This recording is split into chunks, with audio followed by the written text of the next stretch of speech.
poof, they just appeared. They just appeared. When we do our Bible classes, we talk about the Sanhedrin, but do we really know the roots and the guts of the Sanhedrin? What does that really mean? What does Sanhedrin really mean? When we talk about the Pharisees and the Sadducees, what are their real beliefs? Where do they come from? Where in history, how in history did they arise? So we don't know any of that stuff when we go into our Bible classes, and that's become kind of my theme, kind of my life's work.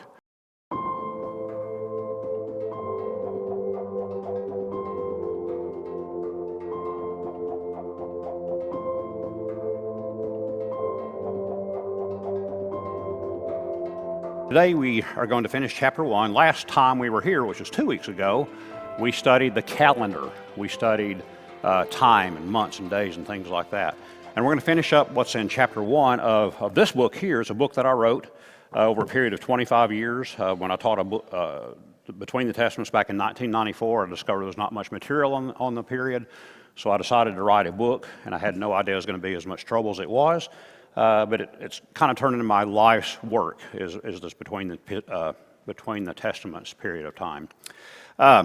So if you were here at my talks back in August, I believe it was, when I introduced this in a sermon and in a class and then a sermon on Sunday night, you'll be familiar with these slides. And my question is, why study the Intertestament?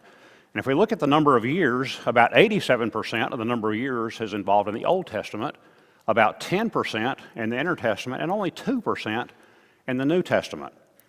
If we look at the number of inspired words, we don't have any for the Intertestament. About 77% are in the Old Testament, and about 23% in the New Testament. If we look at secular literature, we see that there's a whole bunch of literature out there on the Intertestament period that actually dwarfs the number of words that are in the Old Testament and the Intertestament. It's kind of surprising, actually. We have Josephus, his Wars of the Jews and Antiquities of the Jews. We'll talk about that this morning a little bit more. We have the apocryphal books of the Old Testament. 1st and 2nd Maccabees are very good historically for teaching us about the Intertestament period. We have a whole bunch of Greek historians, Herodotus, Thucydides, Polybius.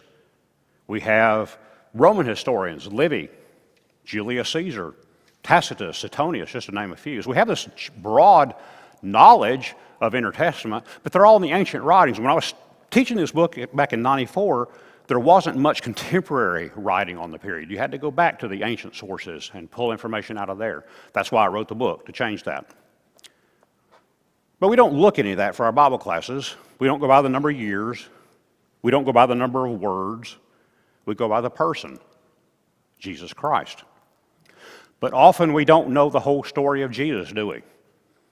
We don't know his background, his environment, the politics he was exposed to, the politicians he was exposed to, and the history that shaped him. We study a lot more about the founding of the church than we do about the institutions that were around at the founding of the church, and we study about the founding of the church without understanding the founding of the founding. And for this, we must study the Intertestament. Now, if you were here before, you know what I'm getting ready to do next. Pick almost any topic in the New Testament. Pick the Sanhedrin, the priesthood, the publicans, the temple, the synagogues, the Pharisees, the Sadducees, the Essenes, the Herodians, the scribes. Where do they all come from? If you're here before, you get ready to know my next word. Poof! They just appeared. They just appeared. When we do our Bible classes, we talk about the Sanhedrin, but do we really know the roots and the guts of the Sanhedrin? What does that really mean? What does Sanhedrin really mean? When we talk about the Pharisees and the Sadducees, what are their real beliefs? Where do they come from? Where in history, how in history did they arise? So we don't know any of that stuff when we go into our Bible classes, and that's become kind of my theme, kind of my life's work in talking about where these different things came from. Now, if you were in my Bible class back in August, one thing that I told you then was only believe 95 to 98% of what I say. Because what I do is I go based on archaeology and ancient writings. I'm not looking so much at the inspired Word of God, the Old Testament and the New Testament necessarily. In fact, I asked Jimmy one time, I said, Jimmy, do you have a photographic memory? Because he goes in class and he says, what do you want to talk about today? And someone will say, back in Micah 3, 3:2 when it says this? He said, oh yeah, Micah 3:2, and he'll quote the verse, and he'll say, oh, that relates to Isaiah. And I just can't believe that he has all this knowledge. And I say, do you have a photographic memory? He says, no. The text just hasn't changed that much over the years. I thought that was a pretty good answer, pretty cool.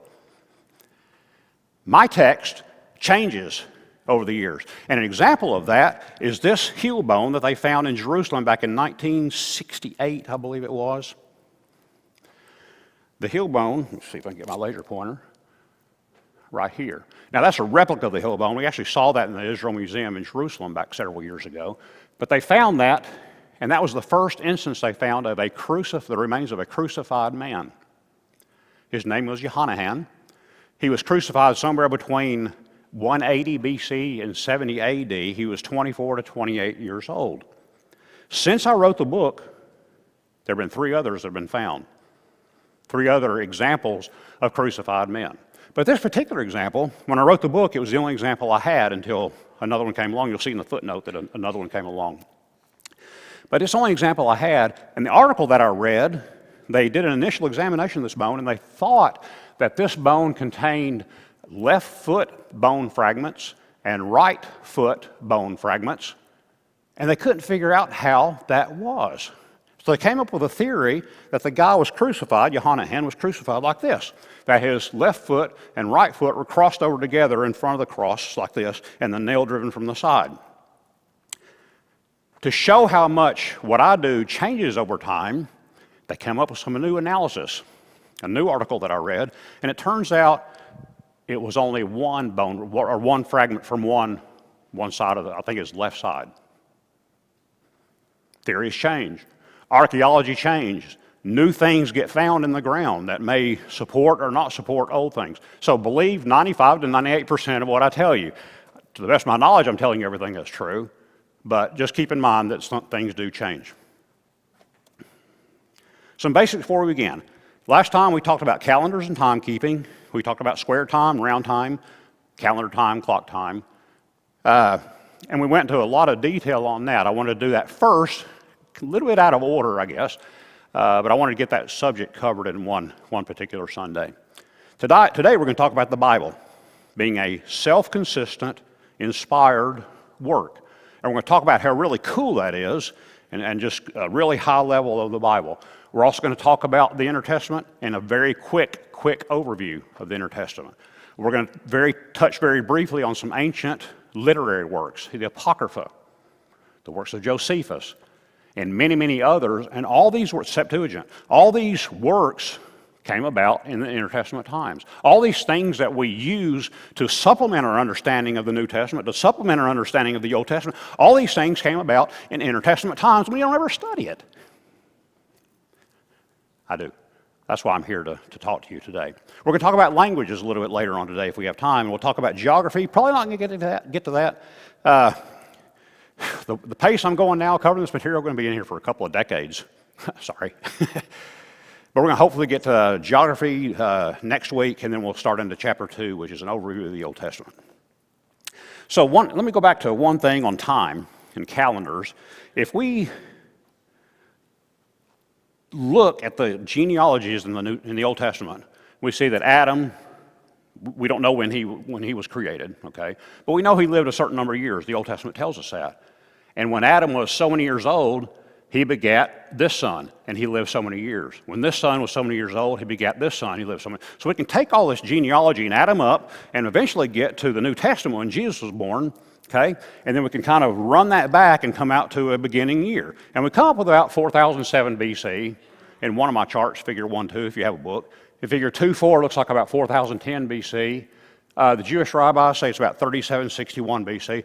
I just reviewed some charts for Rhonda, which I don't know where Rhonda is, but some amazing charts where she put together a timeline of the entire history of the Bible, all the way from the beginning through, I forget when it ended, but anyway, the end of the New Testament, I believe.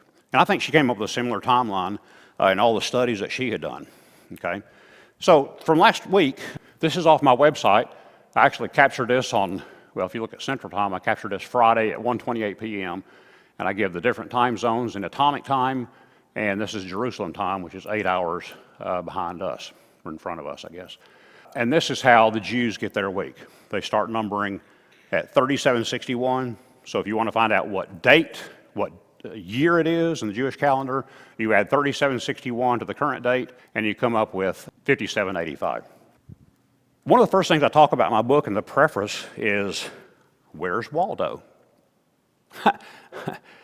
When my kids were small, one of our favorite things to do was we'd go to bed and read them at bedtime, so we'd get the book and, where's Waldo? And they were always better at it than I was. Oh, he's right there, he's behind the garbage can, or he's right there, he's behind this box, or whatever. They were a lot better at finding Waldo than I was. But I always liked Waldo, because I always thought that's kind of neat. Something else I've collected over the years are these Sheila's flat houses. And they're pretty interesting too. They have a hidden key on each one of these flat houses, and they're really hard to find. You sit there and you study them, and you look, and you look, and you look, and you can't find them. But that all illustrates to me the nuances of history. Did you know that Herod the Great, Cleopatra, Julius Caesar, Mark Antony, Pompey, Octavian, who had become Augustus Caesar, did you know they all knew each other? A lot of times we don't know that as we study the history. Another interesting thing about history to me is, what if? Herod the Great knew Cleopatra. He didn't like Cleopatra.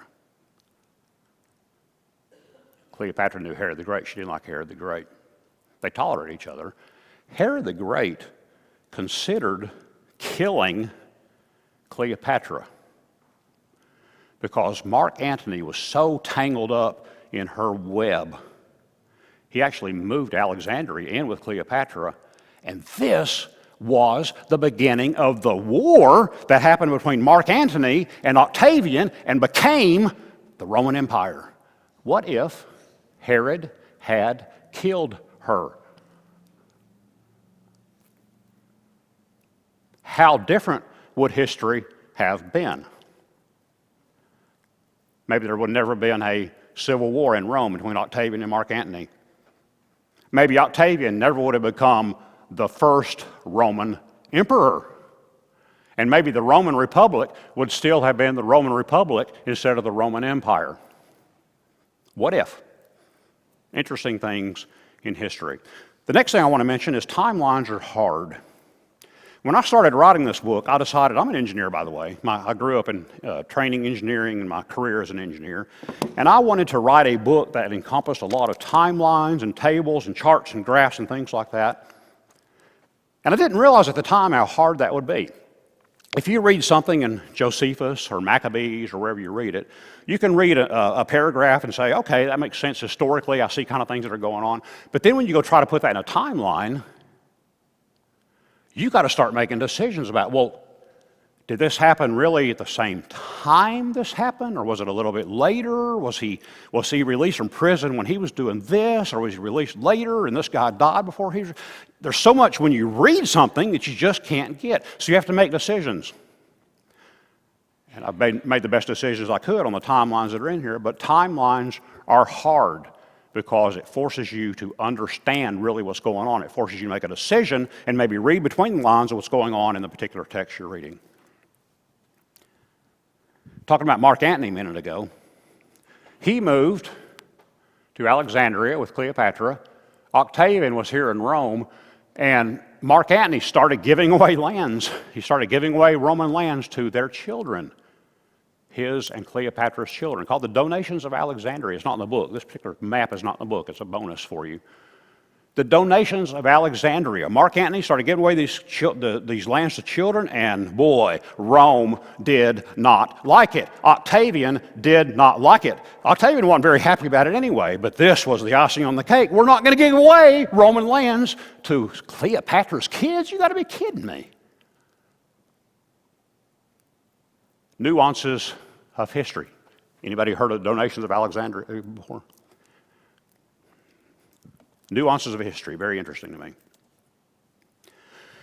Because of the subdued creation of history, I wanted to do something unique on the cover of my book. And it's so unique, nobody can ever see it.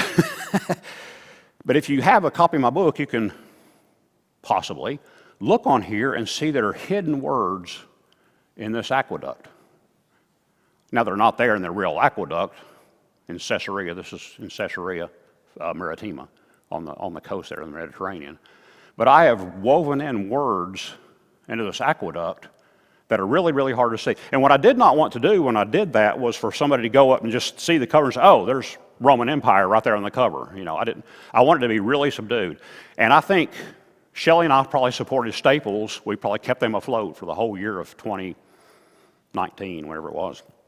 I was running back and forth. I would do a little change, and I'd run it to Staples, have it printed in high-quality color, and run home and say, okay, can I see this good enough? I really can't see it. I need to make it a little better or whatever. So they really, really, really, really are hard to see. But on my website, you can go and see where I've highlighted the different things. The things you can see probably the best on the cover are Herod. You can probably make out Roman Empire, and probably some of the other things I probably made a little bit too hard to do. If I ever print the book again, I might try to enhance that a little bit. But I don't want it to be real obvious because the history really is kind of subdued. So how do you start a book? It was the best of times.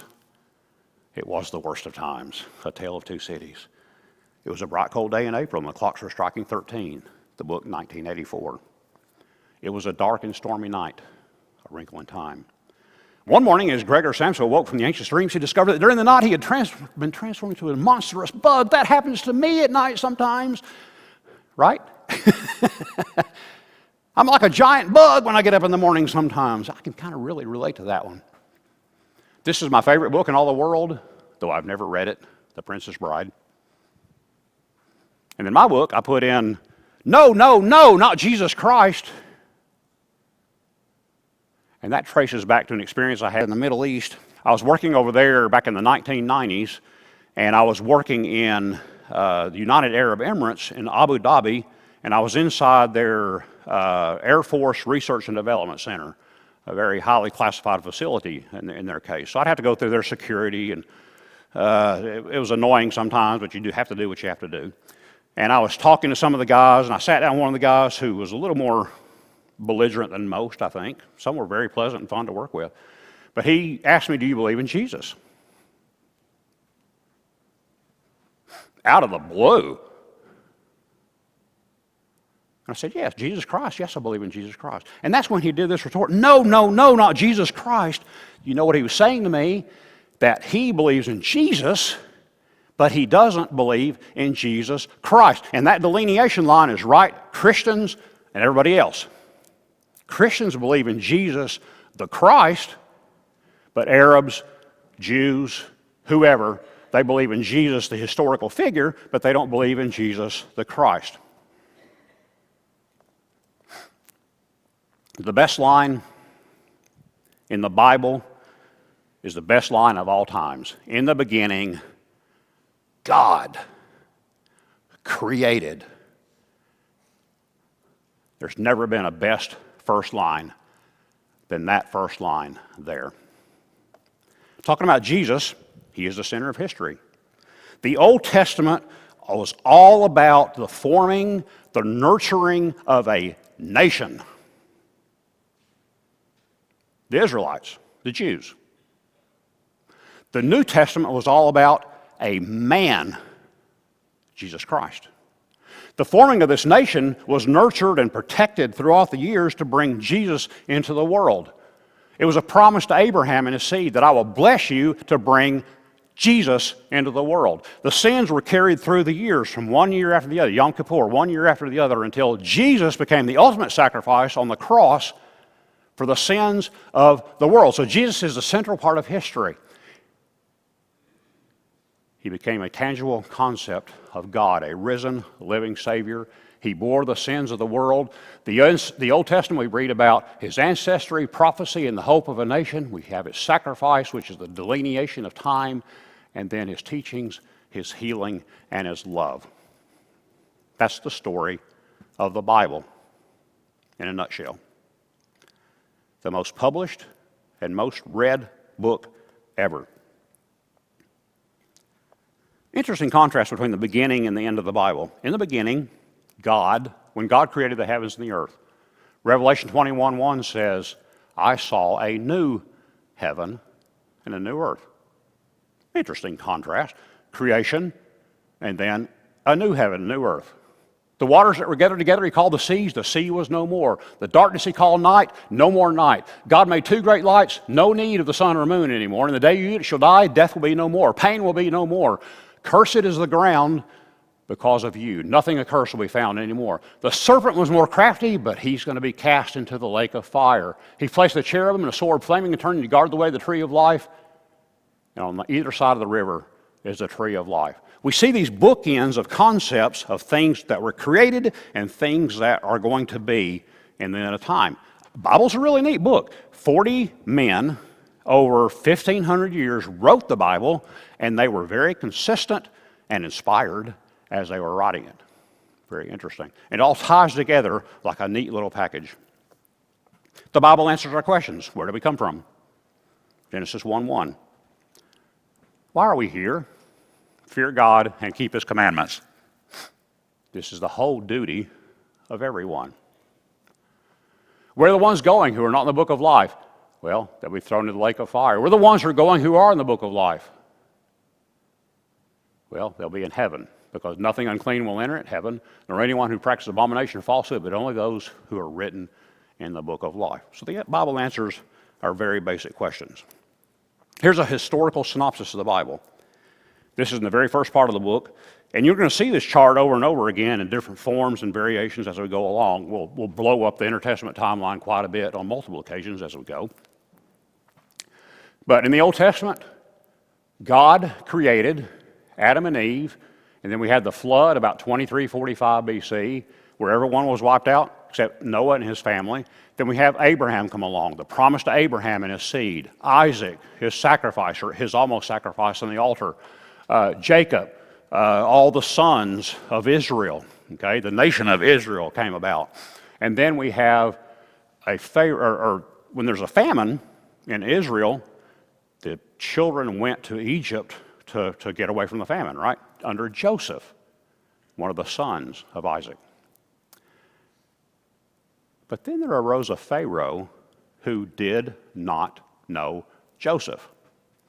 And he said, let's make them slaves. Let's make them make bricks and things for us.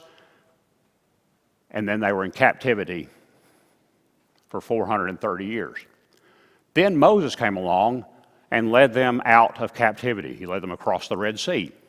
That was happened around 1445 BC. And then we enter the Mosaic age, when Moses was given the Ten Commandments, and we're now under, instead of a patriarchal age where God talked directly to the fathers, we're now in the Mosaic age, when the Ten Commandments came along and Moses was dispensing that knowledge to the children of Israel. In the Mosaic age, we have wandering in the wilderness for 40 years, the conquest of Canaan in 7 years. We have a period of the Judges for 350 years, the period of the united monarchy under Saul, David, and Solomon for 120 years, 40 years apiece. And then we have the divided kingdom. In the north, we have Israel. In the south, we have Judah. The division happened because Rehoboam was a jerk. You ever heard that in Bible class before? He was a jerk. He wanted to increase the burden on people. He listened to his younger friends. Oh, don't listen to young friends. And this caused such a division in the kingdom that 10 tribes went north and formed the kingdom of Israel. 2 tribes stayed in the south with Jeroboam. Judah and Benjamin were the 2 tribes that stayed in the south. The northern kingdom was destroyed by Assyria in 721 BC. The southern kingdom lasted a little longer and was destroyed by Babylon in 586 BC. I know you're probably having trouble seeing that. I'm having trouble seeing it too. It's on page 9 of the book if you happen to have that. And then we have the returns. The return of Zerubbabel in 536 BC. The return of Ezra in 458 BC, and the return of Nehemiah in 445 BC. And then we have the end of the Old Testament. Historically, the end of the Old Testament, now there's other books in the Old Testament, there's poetry, more stuff like that, but Nehemiah, the book Nehemiah, is the end, historically, of the Old Testament. And then we have a dearth of information as far as the inspired word goes. We don't have anything. And then we enter the Intertestament period. the end of the Old Testament here in 425 BC, and we have an intertestament period that lasts until the birth of Jesus around 6-ish BC. Now, I think I mentioned to you before that there was a chapter that I wrote in here on Jesus and the New Testament and the apostles and things like that, and I just took it out because the book was getting too big. I was having trouble finding anyone to publish it. So I took that chapter out. But I give an argument why I think it's probably around 6 BC when Jesus was born. We'll talk about that someday, perhaps. So notice that the intertestament period doesn't line up with this Mosaic age. The Mosaic age continued through the New Testament until Jesus, throughout Jesus' life, and then when Jesus was crucified on the cross was the beginning of the Christian age. So the Mosaic age kind of overlapped in the New Testament. And then, of course, the Christian age, we have the life of Jesus. We have the life of Jesus in the Mosaic age, and then when he died, we have the apostles, the Acts of the apostles, the things they did, the other letters in the book, and then Revelation. Okay, that is a 2-minute summary of the entire history of the Jews of the Bible. So let's talk about the Intertestament. How do we find the state of things from the end of the Old Testament to the beginning of the New Testament? Well, Jerusalem, Israel, the nation of Israel, the 10 tribes, were completely gone. Next week, we're going to talk about geography. And one of the cool things about geography is the Assyrians came and conquered. We talk about that, we kind of understand that conceptually, whatever. But the Assyrians came and conquered the nation of Israel in the north. But the Assyrians' modus operandi was to take these people and to uproot them, to rip them out of their homeland and to put them over here, the ones they didn't kill. And they would take people from over here and they would rip them out of their homeland and put them over here. And that's what they did in Israel. These people were ripped from somewhere and taken and put in the land of Israel, where the northern kingdom of Israel was before. They became the Samaritans.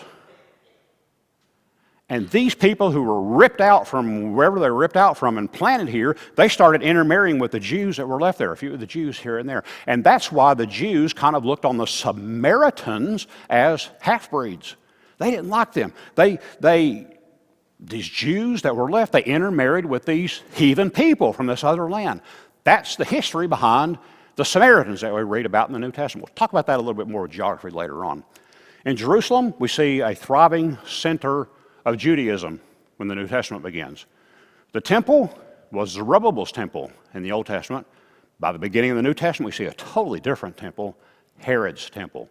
And we're going to go to a lot of detail about those different temples as we go along. Places of worship, Zerubbabel's temple. Synagogues were not mentioned, but were probably in use by this time. When we get to the New Testament, the temple was the corporate center of worship, and synagogues were places of worship that the Pharisees kind of had control. The Sadducees had control of the temple, and the Pharisees had control of the synagogues, basically. Persia was a world power at the end of the Old Testament, but Rome was a world power at the beginning of the New Testament. Judea was ruled in the Old Testament by a high priest with little influence from Persia. Persia was really good to the Jews. Persia, as in Iran, now Iran, right? Persia became Iran. Persia, the Iranians were really good to the Jews back then. Cyrus let them go back and rebuild their temple, to rediscover the law under Ezra, rebuild the walls under Jerusalem. Cyrus gave them money to go and do that from the treasury, the Persian treasury. He was really good to the Jews. When we get the New Testament, Judea is Roman controlled under Roman authorities. Herod the Great was just a Roman. He couldn't do really whatever he wanted to. It kind of seems like it when you read the Bible. But he had to answer to people. He had to answer to different people. Mark Antony at one time, Octavian another time, the Syrian legate at the time. We're going to talk about that whole power structure as we go on in the class, who Herod the Great had to answer to. But we also had Pontius Pilate, who came later on after Herod. One of the prefects of Rome. We know very much about Pontius Pilate. The local Jewish Sanhedrin, the puppet high priest. Language. At the end of the Old Testament, we had a mixture of Aramaic and Hebrew, not Arabic. Arabic is different. Arabic is a modern-day language. If you go to the Middle East, you'll pick up some Arabic, shukran, inshallah. I picked up a few words while I was over there. A totally different language. I think they're rooted in the same. But Aramaic and Hebrew were the language of the Old Testament. In the New Testament, there was widespread Greek language. Aramaic was more common than Hebrew. And this required new things to be translated. The Septuagint was created in the Intertestament period. Why? Because people didn't understand Hebrew anymore. People understood Greek, so they took this Hebrew and translated it to Greek, called the Septuagint, and that Septuagint is what Jesus and the apostles used. Kind of interesting. We see some other books that were created during that time also. We're going to talk about that in just a minute. Religion. Orthodox Judaism began during the Babylonian captivity. We see the rise of the synagogues. We see the rise of the scribes, the Pharisees, that philosophy of them, and we also see the beginning of the Sadducee philosophy by the end of the Old Testament, certainly through the Intertestament period. By the time the New Testament came along, the Sadducees and Pharisees were in constant conflict with each other. The society, law was rediscovered under Ezra, and we had basically a religious revival. In the New Testament, the world was Hellenized. Now, if you were in my talks 3-4 months ago, we talked about Hellenization, that the apostle of Hellenization was Alexander the Great.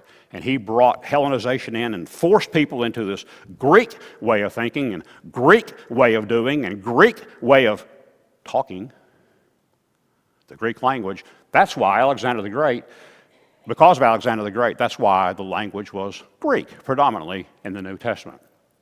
Prophecy, we have prophetic silence after the end of the Old Testament, and then the prophetic silence was broken by John the Baptist at the beginning of the New Testament. The people were relatively poor, but the Persian treasury was good to the people and allowed them to rebuild their walls and temples and such out of the treasury. The people were still relatively poor, but they paid very heavy taxation to Rome, the Roman authorities. Religious politics, put it in quotes. The people were united with the rebuilding of the walls of Jerusalem and the temple. In the New Testament, the Sadducees were custodians of the temple. The Pharisees were overseers of the synagogues. Real politics, Judea was somewhat autonomous under the Persian kings, but in the New Testament, Judea was oppressed and taxed by Rome. The threats to monotheism back then were the gods of the Canaanites at the end of the Old Testament. In the New Testament, it was Hellenism. The geography, it was Samaria, Judea, and Idumea, and Ammon and Moab, and similar in the New Testament, renamed during the time of the Seleucids. We have Galilee, Samaria, Judea, etc. During the time of the New Testament, people throughout the Roman Empire were Romans politically, Gentiles religiously, and Greeks culturally. And we're going to see that take shape starting at the end of the Old Testament, particularly as Alexander the Great came along, and we'll see that kind of progress as we get to the New Testament. So why are Jews called Jews? This is just another thing I threw in there you'll see it as a big blue box in the book. Why are Jews called Jews? Well, after the United Kingdom, the Israelites were divided into northern and southern kingdoms, as I mentioned. Israel in the north and Judah in the south. The southern kingdom contained Judah and Benjamin, and its inhabitants were known as Judeans. That kind of makes sense. Judah, Judeans, okay? It was not long before the word Judean was shortened to Jew. Just plain old, I guess in our language, maybe J-U. Judeans became just Jew. The Hebrew word for Jews is Yehudim. Many years ago, when Hebrew words were translated or transliterated, you know the difference between translated and transliterated? Transliterated means we don't have an English word for that that's as good as we'd like, so we're just going to take the words and move over a Greek letter to an English letter. Baptizo, I think is the name. Baptism, beta, alpha became B, A. Just a transliterated word. Whereas a translated word is a word that's actually translated into a word we already have, okay?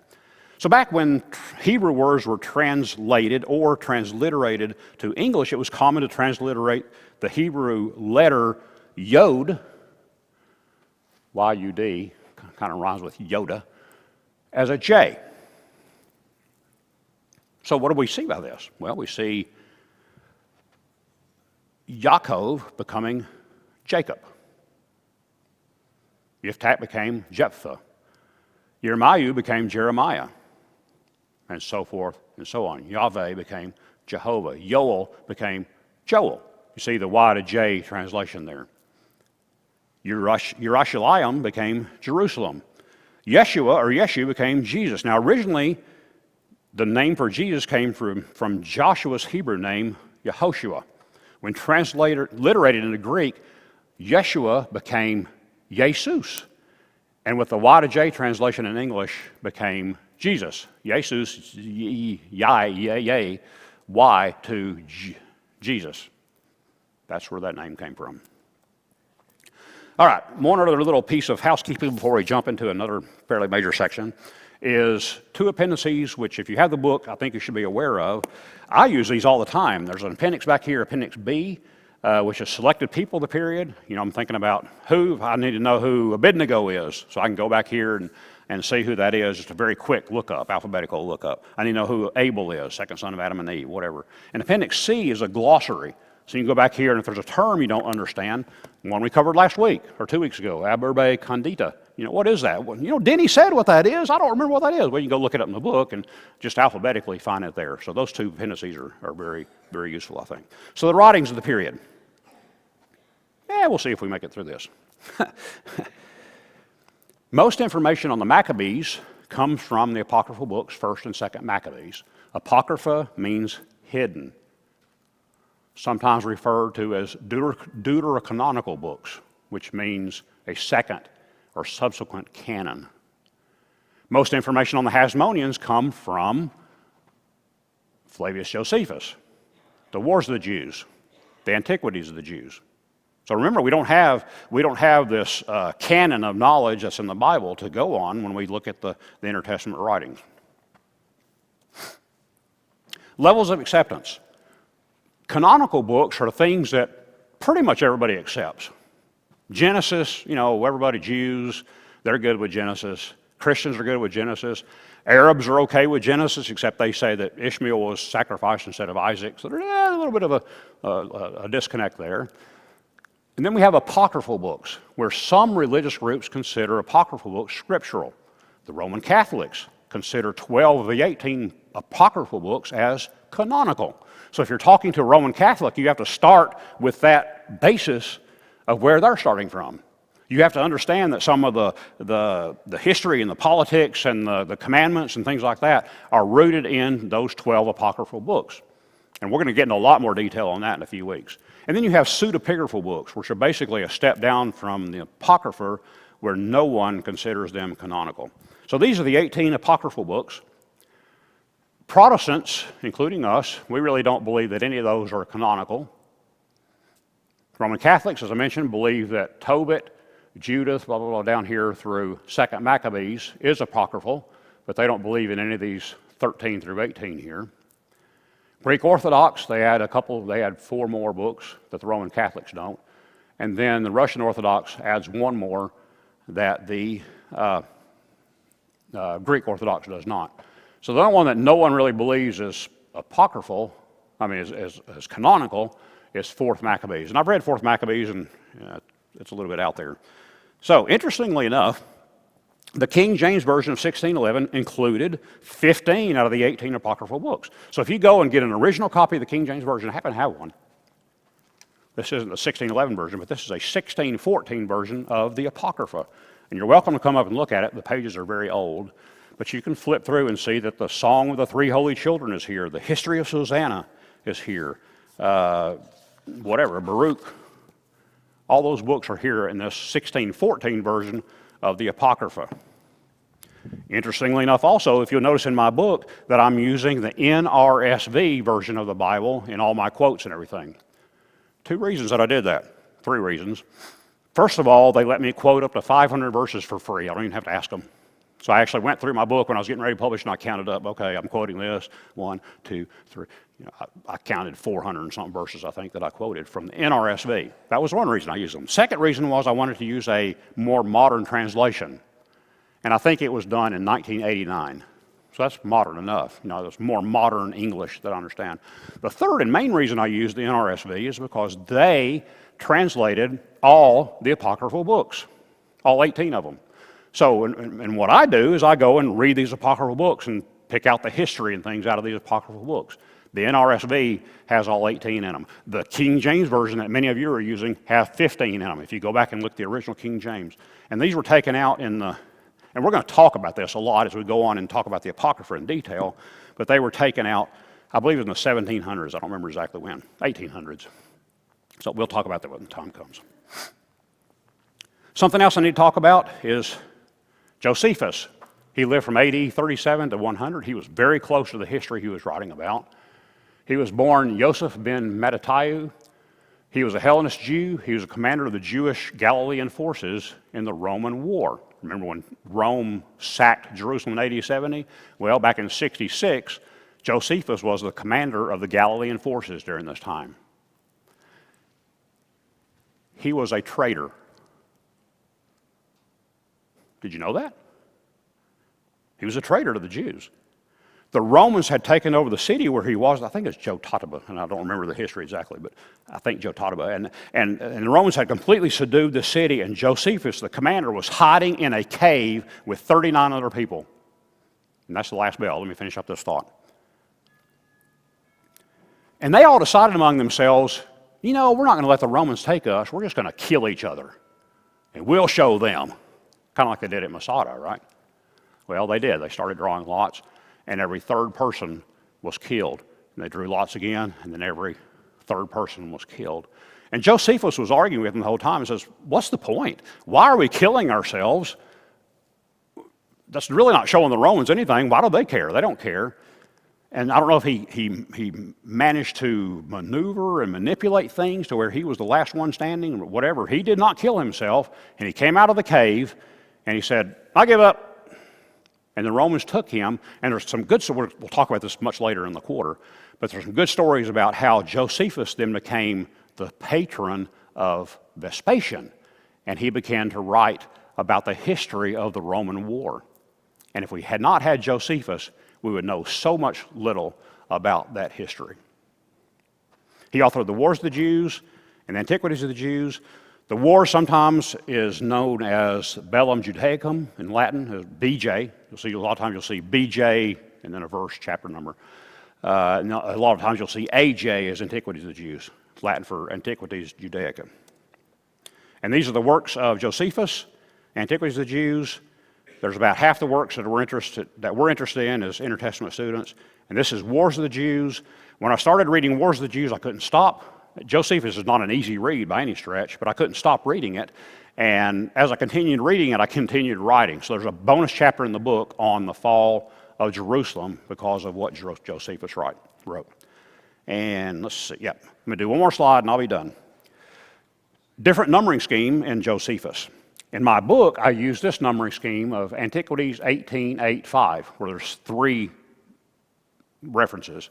In Acts or the Bible books, we have Acts 2:38, very simple. But this 3 references is the book number, book 18, chapter 8, paragraph 5, and I chose this. If you're looking at this on the internet, a lot of times you'll see 18:279. This nomenclature is the book number and the verse number. So depending on what reference you're looking at, you can see these different things there. Next time, we will pick up on the writings of the period, starting with the pseudepigraph. I thought we'd get through this, but we never get quite as far as I think. Thank you all for being here. I hope I see you all next week. The writings are pretty cool, and then we'll jump into the geography of the period. Thank you all.